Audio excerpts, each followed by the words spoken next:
Hello and welcome to another exciting edition of your number one motivational program, Rising Prime, on your independent television station, AIT. My name is Israel Akinde and I will be your host for today's edition. We've got a lot in stock for you today. After the interview section, we shall be going into the entertainment section as Ivory shall be telling us the definition of love. I have a guest with me here today. He is a father, he is a friend, an uncle, a businessman, an architect, and he happens to be a serving pastor in the Living Faith Foundation, Chapel of Grace. Before I introduce you to my guest, we shall be going on this commercial break. Please don't go away. Rising, rising, no matter what may come my way, I will not give up on life anymore. Rising, rising, rising. Welcome back. If you're just joining us, you're watching Rising Prime on your number one independent television, AIT. Like I said earlier, I have a guest with me here. His name is Architect Kunle Adeyemo. You're welcome to the program, sir. I'm glad to be on the program. We would like to know who Mr. Adekunle Adeyemo is. My name is Architect Adekunle Adeyemo. I'm an architect and I'm also a pastor. I work in this town. I have a business practice, both professional and contract services. We do architectural services and we also do building services. We would like you to tell our viewers your biography, how you got to this stage, when you were born, what your challenges were, and how you were able to conquer your challenges and you were able to make it to this top. Okay, I was born about a little above 40 years ago in the city of Kano. I'm the last of 6 children. I grew up partly in Kano, Makurdi, that's in Benue State, and also I grew up in Mina, Niger State. Like I said, I was born in Kano. I did my primary school in Kano, that is Baptist Primary School. I started my secondary school in Kano, that's Aminu Kano Commercial College, Goronduse. Then I left Kano for Makurdi with my parents. That's where I finished my secondary school in Air Force Secondary School, Makurdi. I lived in the barrack for some time and I got admission into university in 1990. And I did, that's where I did my study, Federal University of Technology, Mina, where I read architecture. Alright, talking about admission, you said you got admission into school to study architecture. Now, during your time, there's this difficulty in getting admission into school, and even not just during your time, and even now, students find it very, very difficult to get admission into school. And most students, they have admission, but their parents are not able to afford their school fees. So most of them feel, okay, no, I can't go to school. Let me just do my conductor work, let me just do my shoemaker work and forget about school. This school thing is not real. So how were you able to get your admission? Not just getting your admission, were your parents able to fund you through your time in school? Getting admission was very interesting for me. I think what is more important in going to school has to do with determination. The determination of the individual. For me, I had issues with my JAMB, just more of technical issues. I didn't get the proper advice. So the subject combination I wrote and the way I went about writing the exam, I didn't get a very good score. So I applied through remedials. After applying for my remedials, I went back to the school. My father is this kind of person that if you don't qualify on merit, he will not go and beg on your behalf. Then along the line, I made up my mind that I'm not going to leave that school until they give me admission for remedials. And one of the things I told myself, I'm going to sit in front of the dean of the faculty, the dean of the school, the department I want to enter. I will go and stay there every day. If the man comes in the morning, he will meet me. If he's coming to work 6 a.m., he will meet me there. If he's closing, I'll be the last person we see until the man helps me, because I didn't know anybody. But thankfully enough, I didn't have to do that. I didn't know how it happened, but God just intervened, and I got admission for a media. As per sponsorship, it was very challenging. My father was a military man, and getting sponsorship. His own philosophy then was that once he sees you through secondary school education, that is all. You don't need more than that. You can go and start work. If you don't want to go to school, you can finance yourself. That is your own concern. So when I was going to the university, there are a few things I've learned how to do. I know how to do some artwork. Then I also know how to repair shoes. I can fix people's shoes for them. So as I was going to school, I went with the tools I have. And I told myself, if I have to fix people's shoes on campus, to go through the campus, I'm going to do that. I was very, very, very determined. Architecture is not a cheap course to study. It's a course to spend a lot on assignments, on projects and stuff. So, but as God will help me, I had this art skill. I can make gifts, I can make art material. So when I got to the school, I didn't have to be repairing fellow students' shoes. I started doing cards, banners, posters, and I went to school with a typewriter, a manual typewriter. So I also learned how to type. I started typing people's projects for them, helping them to type. When they have seminars, I type. I go to the computer center, I go and type. I look for work everywhere, any kind of legitimate work. Yes, any legitimate work I can do. So basically, I would say that I sponsored myself, like about 75-80% of my sponsorship throughout the university came from my own work. I have other people. I have friends that also it was difficult for them going through school. I know a young lady that was selling everything. She sells palm oil, she sells rice, she sells beans, she sells bread, she sells sugar, everything you can think of. You want to go and buy outside the school, she sells it. And she sells it every time of the day. So if you go to her window 2 a.m. to knock, you go and buy. Okay, now there are some of these students in school. They feel going through all this is wasting of time. So they prefer, going to school, join courts.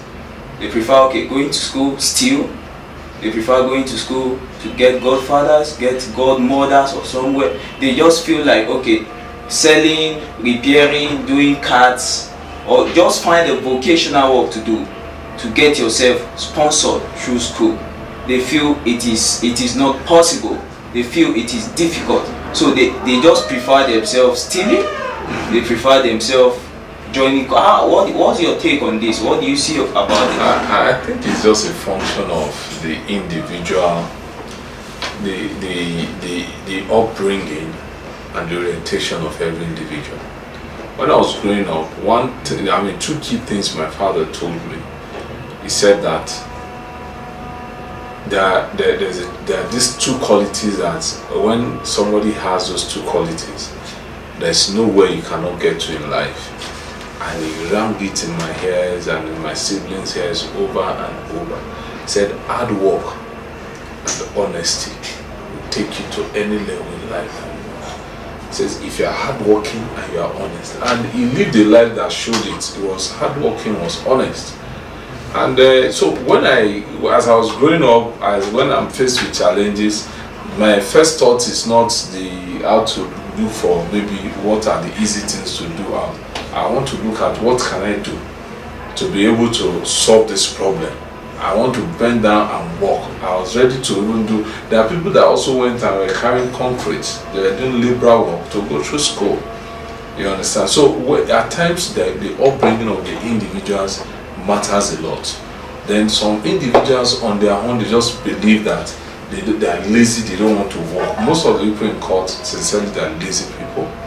Most of the people that steal, most of the people that, you see some young girls, they begin to sell their bodies to make it through school.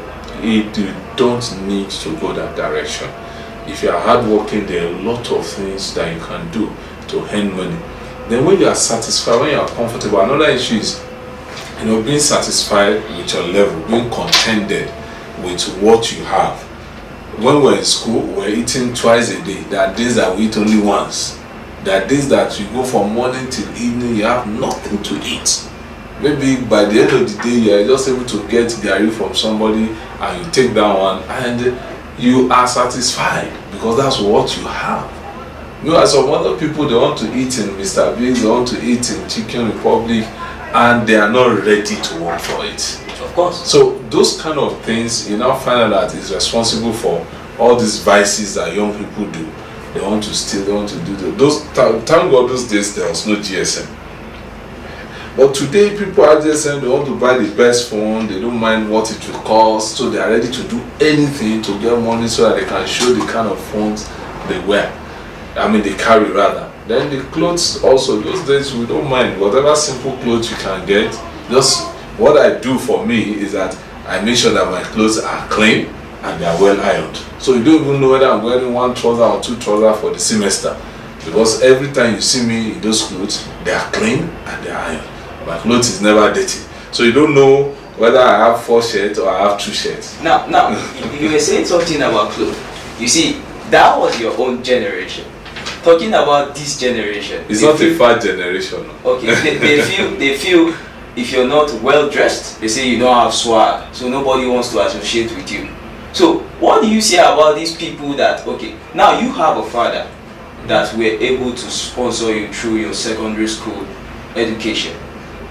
What do you have to say about these children that their father died at age 1, age 2, age 3, and their mom went into suffering because the father died, did not leave anything? What do you have to say about this, sir? Or probably children that were born out of wedlock and the father refused that, okay, to take responsibility. Yes, to take responsibility, and they are grown up now, they don't even know their father. You see, the challenge there is that a lot has to do on the individual. Even children that their parents are finding it difficult to take them through secondary school, if they are determined. You see, determination has a lot to do in life. There are people that are out there that may be willing to help, but when they don't see the seriousness in you, I've heard a lot of stories of young men, young women that don't have help. It's been awesome speaking with architect Adeyemo. You've heard it all. He is an architect. He went through a lot before he got to this level in life. We shall be going on this short break. Please don't go away as the interview continues. Rise and rise, no matter what may come my way. I will not give up on life anymore. Rising pride, rising pride. Welcome back. If you're just joining us, you're watching Rising Prime on your independent television station AIT, and my guest has been architect Kunle Adeyemo. You're welcome back, sir, to the program. Thank you. I would like to ask you, how did the business name Bellevue Ventures came into play? Bellevue started off when I was still in the university. When I was in my master's program, I believed I need to step up the kind of businesses I've been doing. I've been doing a lot of small business on campus. So I wanted to step it up and I needed a name. I'm a Christian. From my university days, I've been a Christian. So I prayed. And then God gave me a scripture. And from there, I coined out that name. Bellevue actually means believer's victory. That anybody that believes in God has victory over any challenge that you have in the world. First John chapter 5 verse 6. That this is the victory that overcomes the world, even our faith. So believer's victory. So I now shorten it to Bell, B-E-V, believer's victory. So the name actually came into being precisely sometime in 1998 when I was in my master's degree program. Many young people, their passion is to study medicine, to be more precise. Now, their parents said, no, I am a lawyer, I know what's going on in law, I want you to study law. What do you have to say about this? Now, your parents didn't impose on you that you must study so course. but you chose the course you wanted, and they were able to give you their support. What do you say about these students that are out there that want to study one course or the other, and their parents said, no, this is what I want? Now they can't study what they have passion for. What do you have to say about this? I don't believe it is proper for a parent to force a child to study any particular course. The child should be allowed to decide based on his passion. They should only guide him or her. They should show him the direction. They should let him or her, whatever decision the child wants to take, they should let him or her know the pros and the cons. They should let him or her know that, okay, why do you want to study this course? Do you know that this is this? Do you know that this is? Let the child go and make extensive research. Tell them to do research. Let them submit the research to you, so that you now vet it. And if you see, whatever the child wants to do, the parents should guide. They shouldn't impose on the children. Some of these children, by the time they are deciding the line of their course, they are already grown up. What's your advice for these young people, these less privileged Nigerians that are out there? Probably those that are born out of wedlock, those that are orphans, those that are less privileged, that they don't have sponsors, they don't have those to encourage them, they don't have those to guide them. They don't even know their left from their right. They are either here nor there. They don't know what to do in life. They don't know how they can go about it. Now, most of them, they believe that you as a person, for you to get to this position, you had a connection with someone that pulled you up, or rather you did something. As a norm in Nigeria, they say you do champ. Yes, they believe that, okay, because I am less privileged, I am not having sponsors, I am not having someone that can guide or encourage me. What's your advice to these Nigerians so that they can wake up from their sleep and tell them that it is not a connection thing, it is hard work that got you to this level? What's your advice for them, sir, on the final note? I want to say that for those that are orphan, those that are less privileged, those that are born out of wedlock, I want to say first and foremost that they are not alone. They are not alone. God is with them. Because for me, I can consider myself an orphan starting off. My mother died when I was in primary school. My father was in the military, and he wasn't really paying attention to us. So I grew up on the streets in Kano. I grew up playing ball on the street. I grew up where they gamble and they smoke Indian hemp. That's where I grew up in Kano. So and by the time, just before I finished my university, my father died. So I'm fully an orphan. So I understand I passed through something similar. My life took a turn when I gave my life to Jesus. It turned everything around for me. Not because I now have connection, no. But it changed my orientation. I started believing in myself. I started believing that God is available to help me.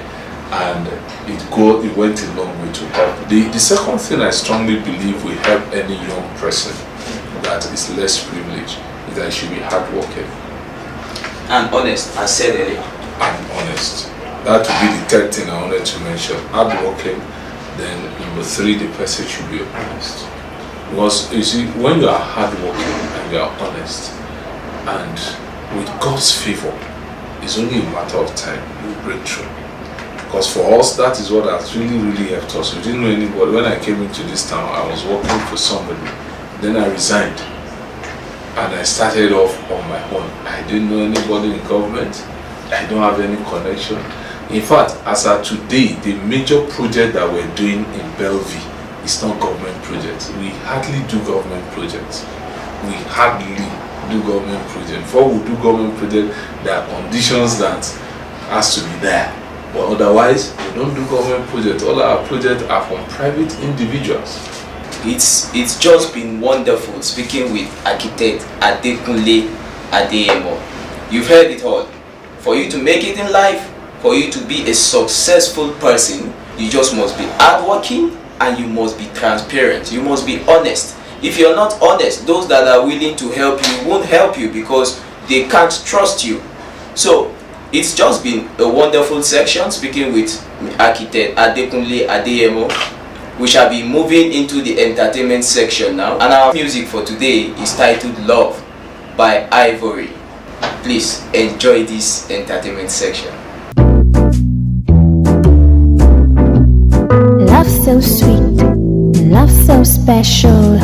Look at you and I see me. A tale of two becoming one is what we are and how we'll be. Love so sweet, love so special. Look at you and I see me. A tale of two becoming one is what we are and how we'll be. Hand in hand, step by step, forevermore to eternity. Oh, no, no, but do, but do. Love is patient, love is kind, love is true, love is amazing, selfless, sacrificial love, unconditional love. Love is patient, love is kind, love is true, love is amazing, selfless, sacrificial love, unconditional love. Welcome back. I hope you enjoyed that music. Love so sweet, love so special. I actually enjoyed it anyway. So for sponsorship and advert placement, please contact the numbers on your screen. And if you're a youngster, you're a young musician, you want to play your video just like Ivory on our program, you can contact the numbers on your screen. Like our Facebook page to get every details of Rising Prime edition on our page. Like it, just log on your Facebook, search for Rising Prime and like our page, and you shall get every details. For those that won't be able to watch it on TV, we have made a provision for you to watch it on YouTube and to also get details about our program on our Facebook page. This edition has been great, and my guest once again has been architect Adeyemo, and I have been your host, Israel Akinde.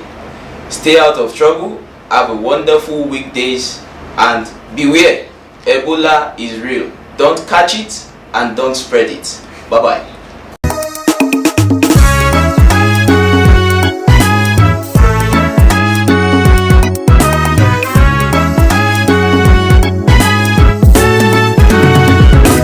I am rising prime, no matter what may come my way. I will not give up on life anymore. I am rising prime from every ugly situation. I will not give up on life anymore. I am rising prime, no matter what may come my way. I will not give up on life anymore. Even if I fall, I will rise again. Even if I fail, I will start all over. All things are possible if I believe.